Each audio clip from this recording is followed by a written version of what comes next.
Fernanda, en primer lugar, bienvenida de nuevo a Paredro. Muchas gracias, estoy muy contenta de estar aquí. ¿Después de cuántos años?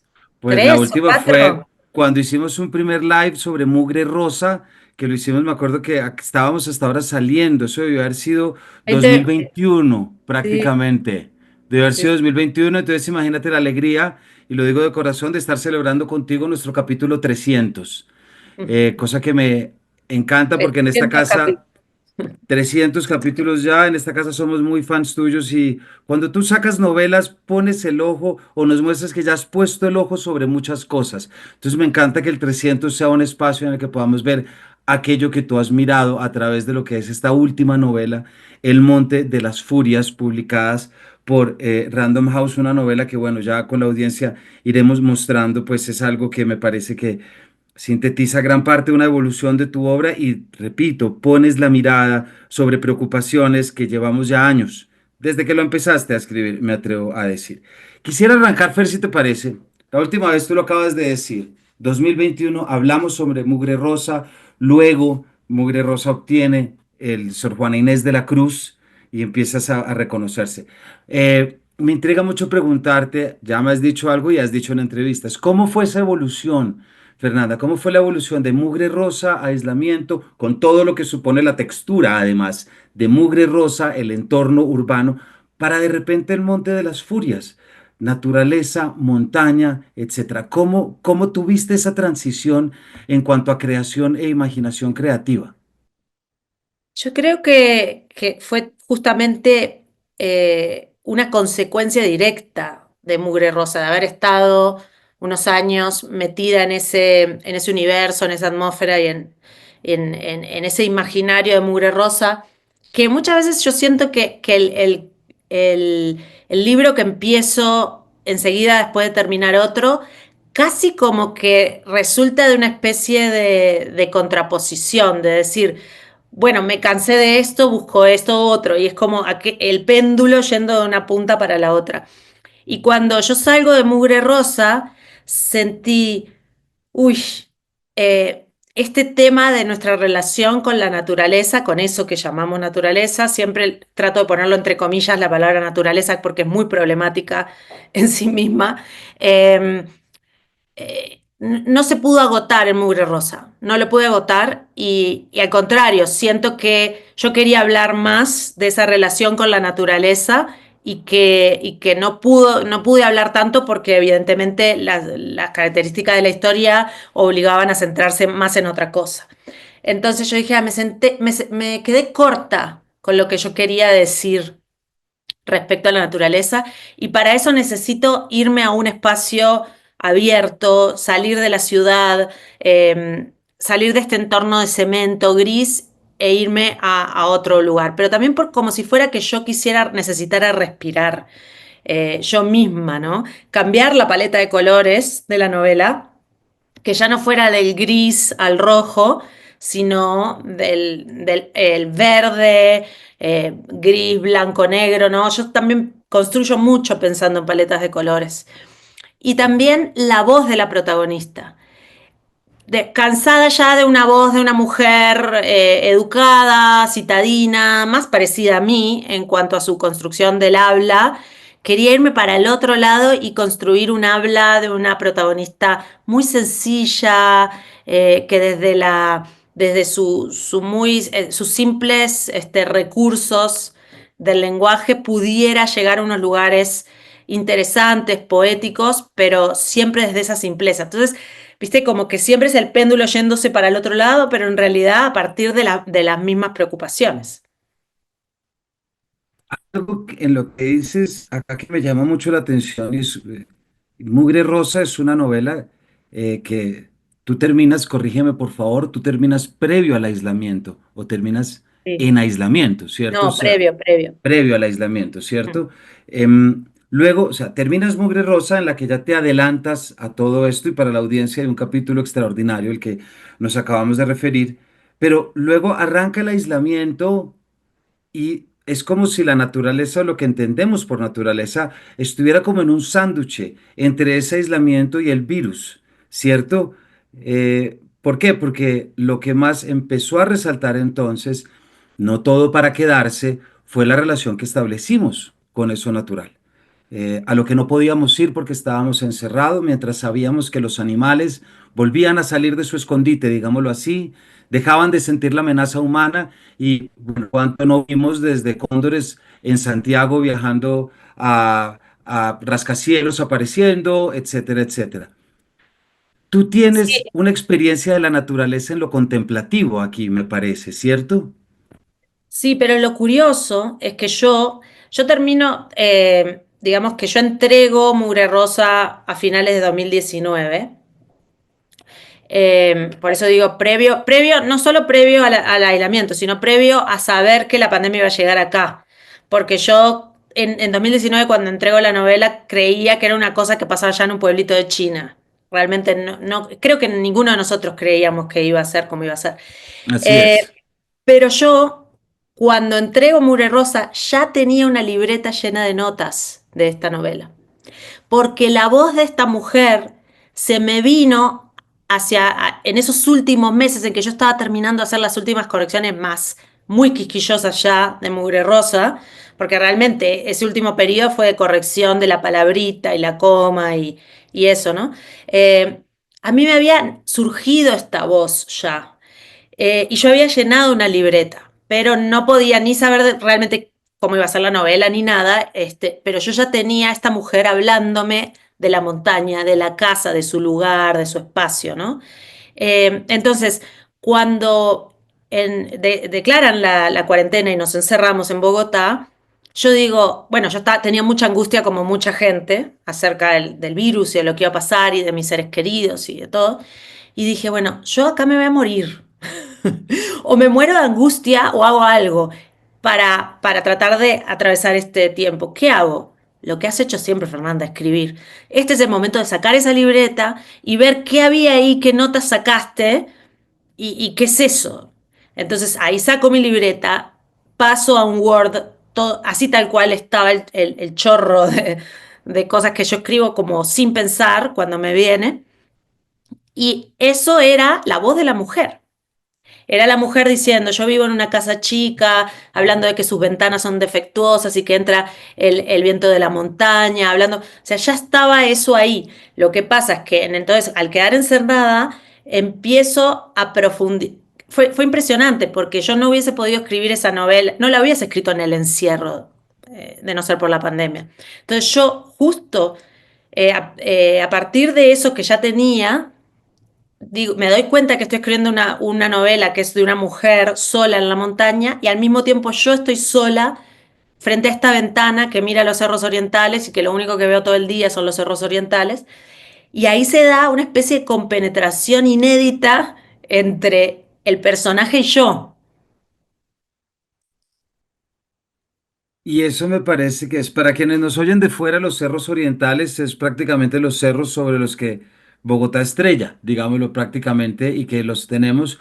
Tú haces, no me quiero adelantar, pero tú efectivamente en la última página de la novela tienes una pequeña, la nota de la autora en la que dice los bosques de niebla son los responsables, bueno, que dices en compañía de los cerros orientales, este libro es también por ellos. Hay algo sorprendente aquí, Fernanda, que creo que también haces un trabajo y es que para los bogotanos es como si los cerros no existieran. Sí o no, vivimos así como los pueblos ribereños viven de espaldas al río, nosotros vivimos de espaldas a nuestros cerros y se convierten únicamente en fuente de información sobre atracos, asaltos, pero no entendemos que tenemos bosques de niebla encima de Bogotá y que gran parte de lo que vivimos y como pensamos, me atrevo a decir, surge de la montaña. Ahí creo que tu homenaje es muy bonito. Claro, claro, porque, y eso pasa muchas veces que la mirada del extranjero puede ver unas cosas que las personas de ahí ya han naturalizado a tal punto que lo dejan de ver. Yo no puedo nunca naturalizar esa presencia, porque desde que llegué me obsesioné con las montañas, porque siendo de un país completamente plano, donde la mayor elevación tiene 500 metros, que está obviamente muy relacionado con el mar, que es otro tipo de relacionamiento con la naturaleza. Desde que llegué, yo decía, esta gente nace y vive toda la vida con estas presencias que tienen otra manera de marcar el paisaje, de marcar la geografía y de marcar la identidad e incluso la personalidad. Esa era como una pregunta que a mí me guiaba. Yo decía, ¿de qué manera somos diferentes quienes nacen y crecen en relación a esta geografía y quienes nacemos y crecemos en relación a la planicie y el mar? Y ahí, eso me parece increíble porque yo, ahorita que hablabas del miedo natural que tuvimos todos, recuerdo mucho tú compartiendo en redes o algo acerca de las noticias que llegaban de Uruguay, precisamente, de los indicadores, de los números, de los adultos mayores, de todo esto recuerdo muy bien. Entonces es también sorprendente cómo frente a ese país que tú tienes allá, tienes la montaña en el de acá, que te empieza a hablar en un lenguaje y que se empieza a convertir, digamos, un poco como en esa plataforma. Y ahí aparece este personaje que no tenemos nombre, esta mujer que cuida la montaña, pero que tanto la cuida que prácticamente es la montaña. Ahí hay una relación simbiótica muy bonita, no me refiero literalmente, pero hay una relación, me atrevo a decir, una unión mística con la naturaleza y con la vida insospechada y oculta de la montaña. Ese impulso místico, Fer, me intriga mucho preguntarte, ¿lo destacaste y lo reconociste desde las notas que empezaste a escribir o fue como un llamado posterior para asentar más esa relación y dar esta idea tan bonita de la montaña como lo femenino y como la mujer, que creo que está atravesando todo? Yo creo que estaba en el germen porque yo recuerdo que la idea con la que parto, la más primigenia, es esta mujer va entrando en un estado de comunicación mística con la montaña. Ahora, ¿cómo hacer eso? ¿Cómo lograr eso? Eso era, todavía no tenía ni la más mínima idea. No, Es- pues me imagino. pero decía, más o menos ese es mi faro, ¿no? Yo siempre parto con una idea muy vaga realmente, como un faro allá a lo lejos, asomando entre la niebla, pero yo sé que por lo menos es hacia allá. Luego todas las vicisitudes de llegar allá es otra historia, ¿no?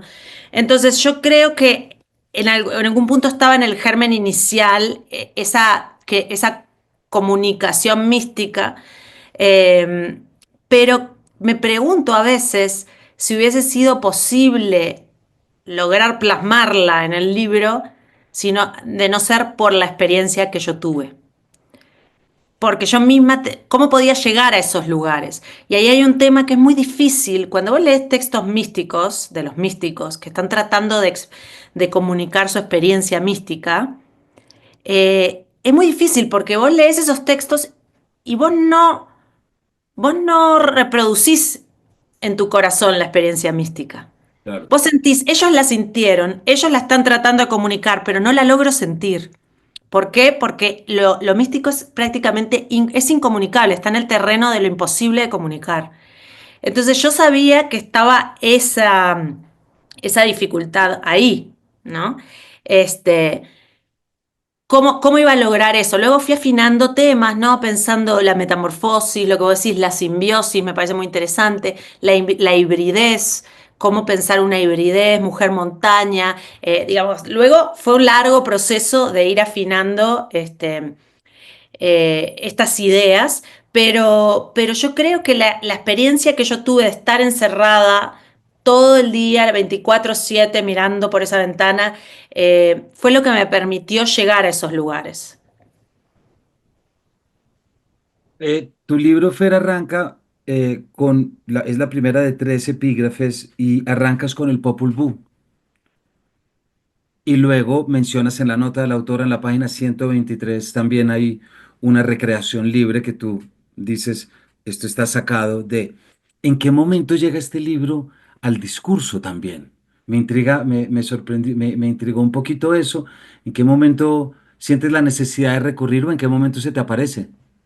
Lo que pasa es que en la novela hay como dos cosmogonías, ¿no? Por un lado están unos personajes muy graciosos que a mí me parecen que traen bastante humor, que son las mujeres de Jehová, que son estas dos señoras evangelizadoras que suben cada tanto de la ciudad a traer mensaje bíblico, etcétera, y entonces van y le golpean la puerta y ella las recibe y charla con ellas porque, claro, está sola, entonces está fantástico poder charlar con alguien. Y ellas traen como todo el imaginario católico, el imaginario cristiano, y yo necesitaba también como contrarrestar ese imaginario con este otro lado, que era como decir, bueno, y está esta otra cosmogonía de los pueblos que estaban aquí antes, y a ver cómo veían esta relación con la tierra, ¿no? Con la casa eh, de todos nosotros que es el planeta. Y entonces yo había leído el Popol Vuh de niña, porque el Popol Vuh se enseña en el colegio en Uruguay. No sé si acá también. La cuestión es que yo la había leído, me acuerdo que en aquella época me parecía aburridísimo, una cosa insoportable, que no entendía por qué nos hacían leer eso. Porque además yo como uruguaya, niña, bueno, niña, adolescente, en aquel momento yo decía, pero ¿por qué nos hacen leer esto? Que nosotros, ¿qué tenemos que ver con estos pueblos? Porque los uruguayos todos se sienten europeos, todos se sienten que bajaron Claro, ayer del barco de claro, claro. inmigrantes europeos. Yo no sentía que hubiera nada, que eso no tuviera nada que ver conmigo. Y yo recuerdo un gran rechazo al texto del Popol Vuh. Entonces yo dije, es un buen momento para releerlo y para darme, ahora que ya pasaron tantos años de vida y ya entendí que no es cierto, que no soy europea, y que eso tiene mucho más que ver conmigo de lo que yo pensaba en aquella época. Y entonces dije, es un buen momento para releerlo. Y cuando lo releo me encantaron muchas cosas del planteamiento. Pero sobre todo esta idea de los guardianes, de los humanos como guardianes de todo lo demás, pero guardianes en el sentido del cuidado. ¿A qué vinimos a este mundo? Bueno, a cuidar de todo lo demás, a permitir que la vida siga en movimiento, ¿no? Y eso me pareció maravilloso, que en un texto de 1500 ya estuviera algo a lo que recién estamos logrando llegar a visualizar. Hay algo ahí muy curioso, Fer. Esto te lo preguntaba por lo que decías ahorita, precisamente de ese impulso místico que se concentra y lo simbiótico. El Popol Vuh no es un libro, digamos, estrictamente religioso, pero sí es un libro sagrado. Es un libro que contiene las leyendas del pueblo maya, del maya quiché, y ahora nos dices esto del sentido del cuidado. Mm, es sorprendente cómo, me parece muy interesante la forma que se propone también a lo largo de tu novela, que es tremendamente difícil en el plano real, pero es a lo que deberíamos aspirar, y es que el cuidado de la naturaleza, y esto no lo digo por decir, que se me entienda, esto no es, son palabras vacías, esto tiene que recuperar este sentido, y es que la labor del cuidado de la naturaleza es una labor sagrada en el sentido superior, trascendente, no coyuntural, no permisiva. Eso es lo sagrado. No, no necesariamente necesitamos que el Dios baje. No, no, no. Uno puede darle la simbología y el sentido sagrado a las cosas dentro de su propio plano. Y creo que ahí es también una forma de hablar y de llamar a ese maltrato y a esa violencia latente que está debajo de tu novela y que en lo natural se representa claramente en pues en un símbolo que, hombre, quien no haya estado en Bogotá por la séptima, yendo hacia el norte o pasando alguna montaña, darse cuenta de lo que es una cantera. Sí, Pocas cosas. Y ojo, no quiero decir que no sea necesario lo que salga de la cantera, no quiero sonar, pero es terriblemente violenta la visión de una cantera, ¿no? Por ahí hay algo que nos quieras contar, esta figura, esta herida de la montaña, me parece que claro, hay podemos varias entenderla así. cosas. Hay varias cosas. Primero, entonces, lo del Popol Vuh que me parece muy interesante, que lo que está diciendo es sagrado, porque en realidad es totalmente irónico, pero si volvemos al origen, encontramos la solución a la pregunta que nos atormenta: ¿cómo vivir y cuál es el sentido de la vida? ¿No? Si yo pudiera pensar el sentido de la vida como, bueno, el sentido de mi vida y de nuestra vida como colectividad es eh, lograr que las cosas no se extingan con nosotros, digamos.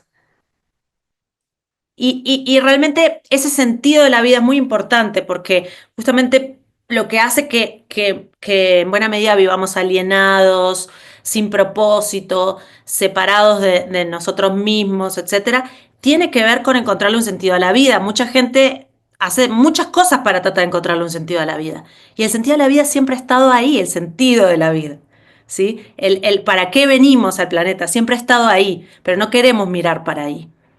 Entonces eso, por un lado, me parece interesante y también la necesidad que yo tenía en la novela de pensar otro tipo de espiritualidad, porque estas mujeres de Jehová de alguna manera son la religiosidad, ¿sí? Y tal vez una manera de espiritualidad, pero por otro lado. Y la protagonista, la mujer, esta montañera, esta mujer de la montaña, ella es espiritual, pero sin religión.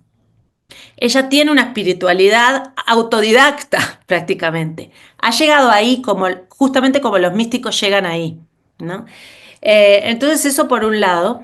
Y luego por el otro, el tema de las canteras. Yo nunca había visto una cantera hasta no llegar a Colombia.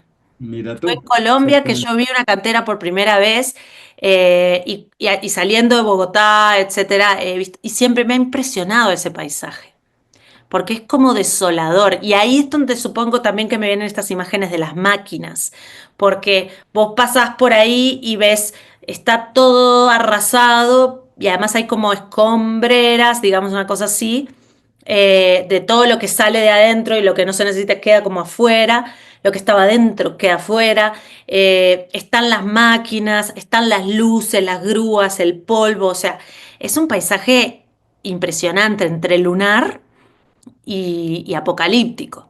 Entonces, eso me hizo pensar primero que me atrae mucho visualmente y por otro lado que me hizo pensar en eso, en la cicatriz que queda en el territorio, porque incluso si vos sacaras la cantera de ahí, todo eso va a quedar así, es que nadie lo va a poder volver a poner y tapar como si hiciéramos un castillito de arena y quedara todo bonito.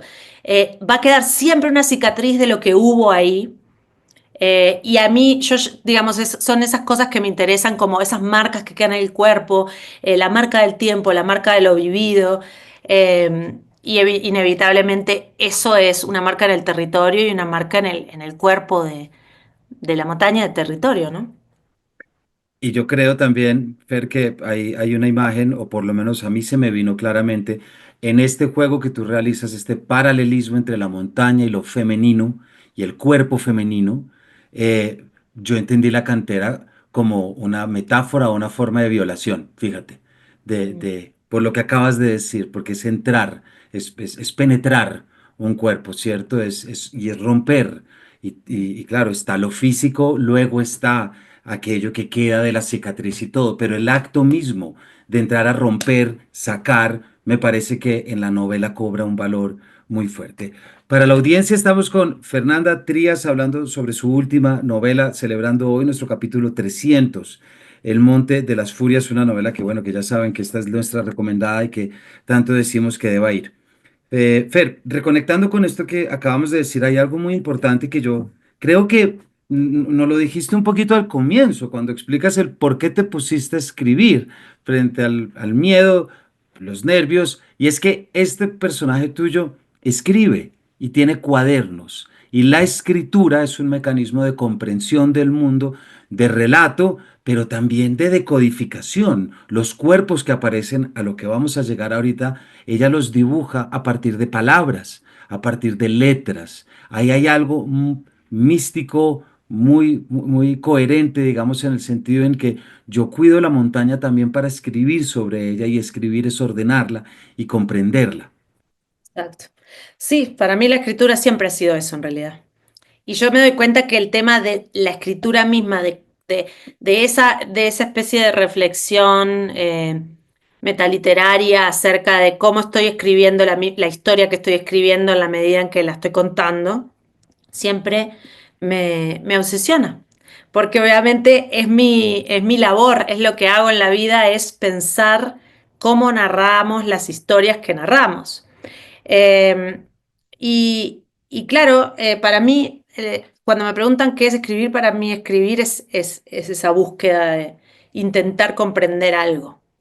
que se te escapa, que no podés entender y que mediante la escritura iniciás una búsqueda, iniciás una especie sí, de viaje para comprender, un viaje hacia algún tipo de entendimiento. Ahora la pregunta es, ¿llego a comprender al final de la escritura, cuando termino de escribir el libro? Bueno, no sé, no siempre, no todas las preguntas se pueden responder y tal vez no llegue a comprender nada. Pero en el propio viaje, la propia búsqueda, en el propio recorrido, siempre hay cosas que de alguna manera lográs entrever, aunque sea vislumbrar. Sí, como algo se mueve a partir de ese intento de comprender, independientemente de que finalmente lo logres o no lo logres, ¿no? Y esta mujer hace eso, en realidad en la escritura es su intento de entender el mundo en el que ella está incrustada, de alguna manera volver a editar y a contarse a sí misma su propia historia, su propia vida, su pasado, lo que tiene que ver con su familia y todo lo que ha vivido. eh, y, y de empezar a nombrarse, porque me parece que hay algo muy poderoso en el hecho de escribir, más allá de que eso no se vaya a publicar, nadie lo vaya a leer o sí, etcétera, que tiene que ver sobre todo cuando se escribe desde el yo, desde esa primera persona, tiene que ver con aprender a nombrarnos. Y entonces, por eso hay tanto en la novela sobre el nombrar, cómo se nombran las cosas, cuáles son las palabras para nombrar las cosas, eh, cómo ponerle nombre, qué nombre ponerle a estos cuerpos, etcétera, ¿no? De distintas maneras, el nombrar y el nombrarse. Ya vamos a llegar ahorita a los cuerpos porque esa es una de estas representaciones de la violencia total. Pero hay otra cosa que a mí, evidentemente cada uno tiene sus capítulos favoritos. Yo te debo decir que cada capítulo de La Montaña me parece que es un elemento poético increíble, impresionante. Dar la voz a la montaña, hablar desde la perspectiva de la montaña, comprender lo que decíamos ahorita, la vida insospechada de la montaña. Y en la página 20 justo arrancando, quiero leer un fragmentico que fue el que yo al principio leí, ya ahí me fui para atrás, con esta frase. Los hombres están hechos de miedo, eso lo sabe la montaña, mientras que ella está hecha de tiempo. Pero a veces le parece oler el mar, oír el embudo de las aguas al retirarse y la música de miles de caracolas, y sabe que ella también fue fondo oceánico. La mujer come, el hombre come. La mujer despierta, el hombre duerme. Son como una exhalación. Ellos se burlan de las hormigas, pero los hombres son apenas perros que mueven la cola en sueños. La mujer limpia, el hombre acarrea. Igual que la montaña tienen el vientre lleno de muerte. Podrán oír por las noches el murmullo de haber sido agua. Estos pedazos me parecen, Fer, impresionantes. Eh, Me imagino que llegó un momento en el que fue tanto lo que te empezó a gritar la montaña que había que darle un espacio propio. Totalmente, sí, sí, sí. No recuerdo, me pregunta mucho, ¿cuándo surgió la decisión de escribir desde el punto de vista? No recuerdo el momento en que dije Eureka, no, no lo recuerdo, porque fue casi inmediato, o sea, en cuanto empiezo a escribir ya en computadora, digamos, ya salida de esas notas, fue un momento que no lo puedo recordar porque fue parte de ese trance en el que estaba. eh, pero sé que probablemente es eso, o sea, era la necesidad, me gusta como lo dijiste, la necesidad fue tan fuerte que había que darle su lugar. Y luego entendí claramente que, obvio, había que dárselo porque no dárselo era otra vez repetir un paradigma literario que viene de siglos en la literatura, eh, que es, bueno, el ser humano narra la naturaleza. Pero la naturaleza nunca se narra a sí misma y mucho menos que menos nos narra a nosotros. Entonces, otra vez yo repetía eso si dejaba solo el punto de vista de la mujer y que la mujer contándonos la montaña, describiéndonos la montaña. Entonces era fundamental. Pero, pero sí, la necesidad se sintió muy fuerte de hacer eso, ¿no? De darle ese protagonismo a la montaña. Pues yo creo que ahí, Fer, es donde encontramos ese encuentro místico, me parece, donde más lo encontramos en esos capítulos, en esa conexión, porque ya venimos permeados por la relación de la mujer con su cuidado, su jardín, el monte y lo que tiene al frente, pero esto es cuando podemos estar en la voz de la montaña y en esa voz deshumanizada, retirada se evoca un sentido tremendo. Y aquí es donde, Fer, hay que llegar a esta otra figura que ya estábamos diciendo ahorita, que tanto tiene que ver con una violencia latente. Ya hablábamos de la violencia ejercida sobre la montaña, de la cantera, pero también están los cuerpos que aparecen. Y los cuerpos que la mujer tiene que empezar a revisar con el celador, con el Raimondi, me parece, ahorita se me va el nombre, ¿cierto? Respondiste. Raimondi, exactamente, que tiene. También esto, como son cuerpos que llegan, esta figura, porque claro, uno se puede ir y me imagino, y no sé si la pregunta es justa, uno se puede ir como voy a establecer el vínculo místico y a través de la memoria materno-filial que tiene la protagonista, ejemplificarlo con el cuidado. Pero estos cuerpos empiezan a aparecer misteriosamente de la nada. Eh, ¿Cómo apareció esa imagen? Fer, ¿cómo la viste y en qué momento esa corporeidad fue tan importante para manifestar la violencia?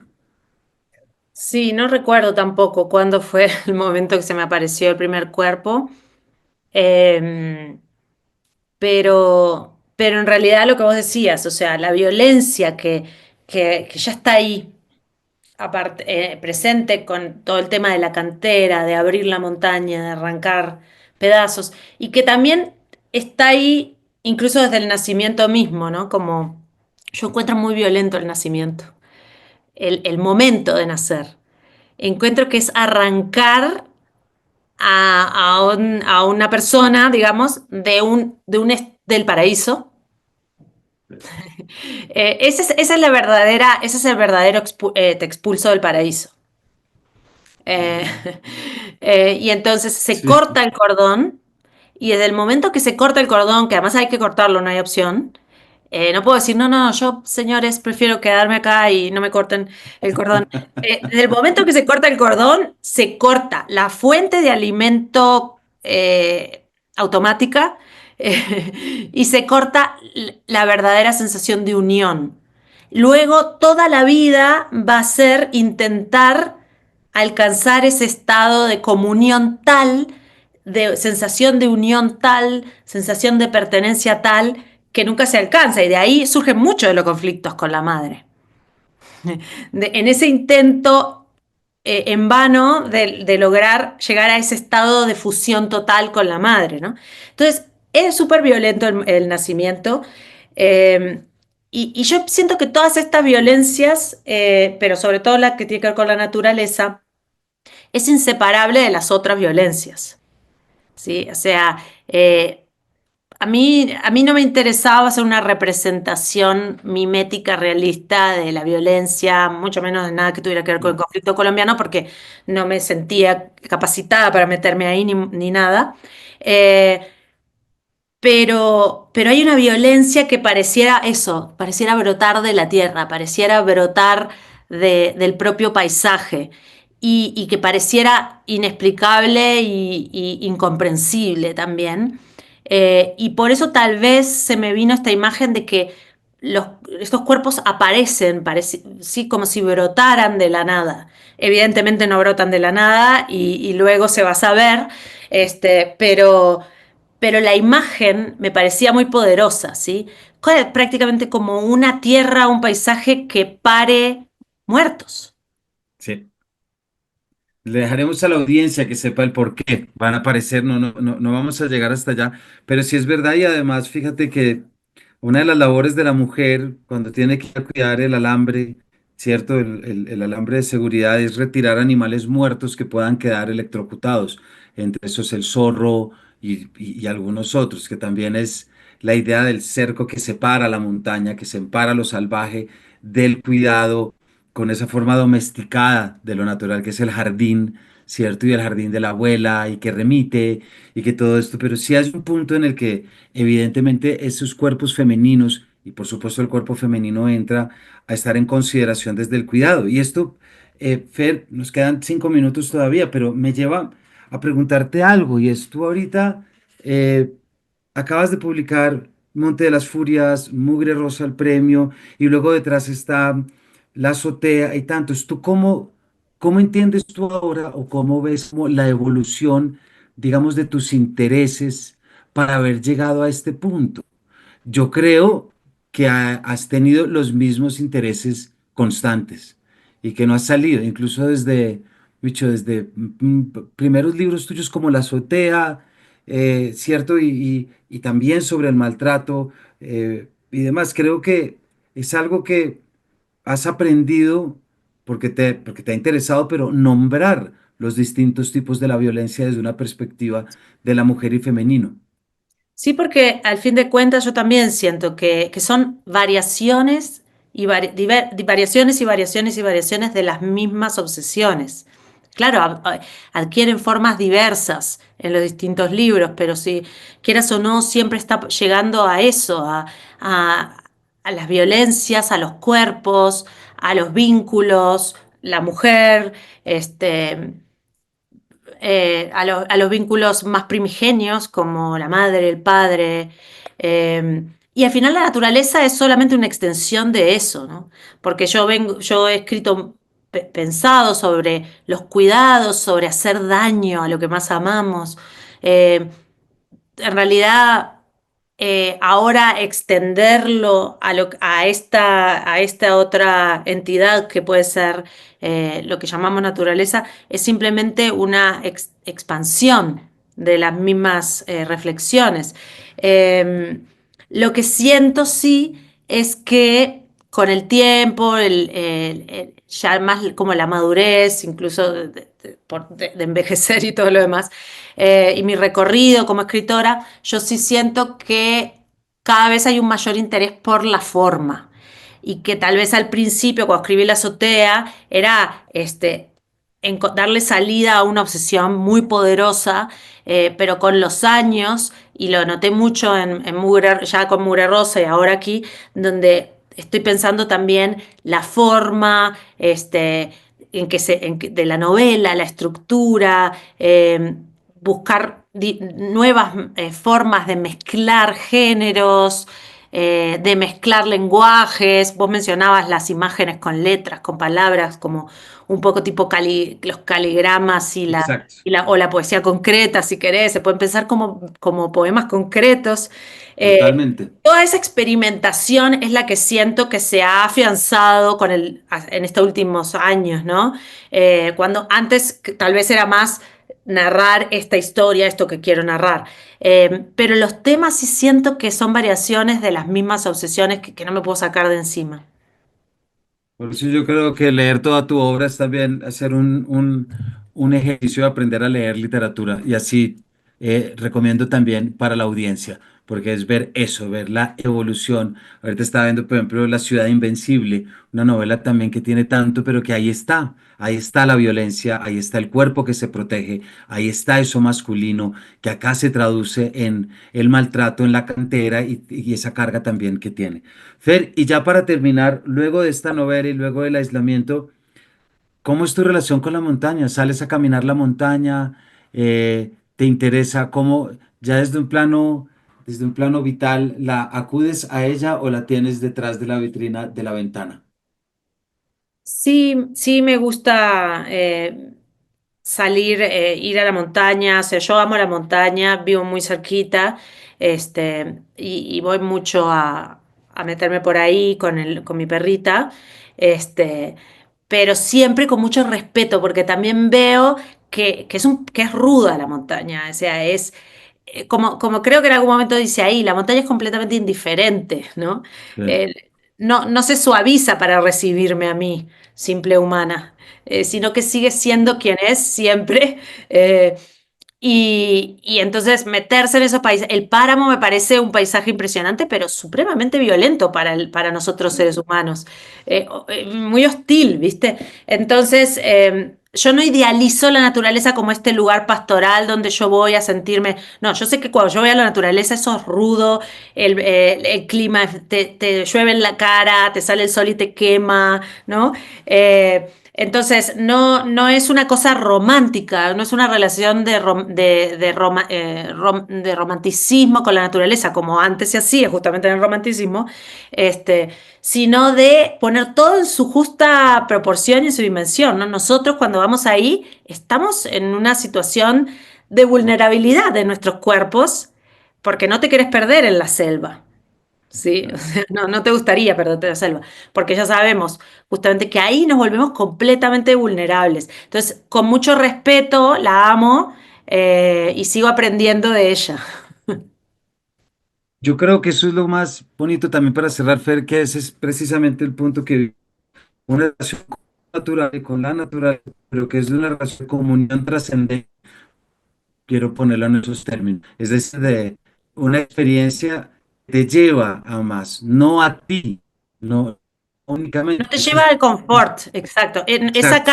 salirte de tu zona de confort, no te lleva al confort, sino a cuestionarte y a mostrarte una cantidad de cosas. Entre ellas, para mí, una de las cosas que más te demuestra salir, realmente internarse en estos paisajes, es que es una fantasía absoluta la idea de la superioridad de la especie humana.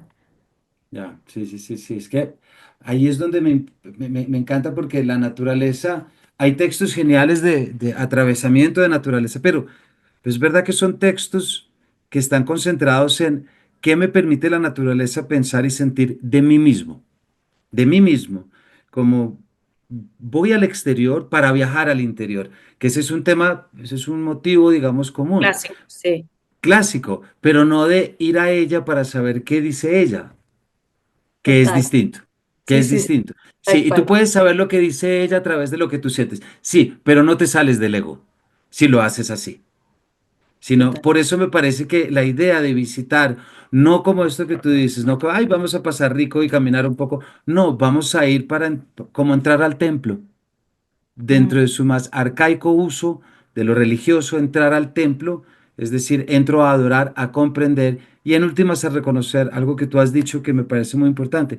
¿Cuál es mi posición en todo esto? ¿Cuál es mi responsabilidad y hasta dónde debo llegar? Fer, muchísimas gracias por habernos acompañado en nuestro capítulo 300 con esta formidable e increíble novela. No, a ti, muchísimas gracias, Camilo, y espero que haya una próxima vez. Pero por supuesto, sabes que sí, esta es tu casa y acá estaremos siempre todos ustedes. Bueno, ya saben, El Monte de las Furias, novela que no pueden dejar de leer en este nuestro capítulo 300 y también nuestro primer capítulo de la alianza desarrollada con Faba. Así que gracias por acompañarnos y nos vemos en una próxima edición de este Paredro.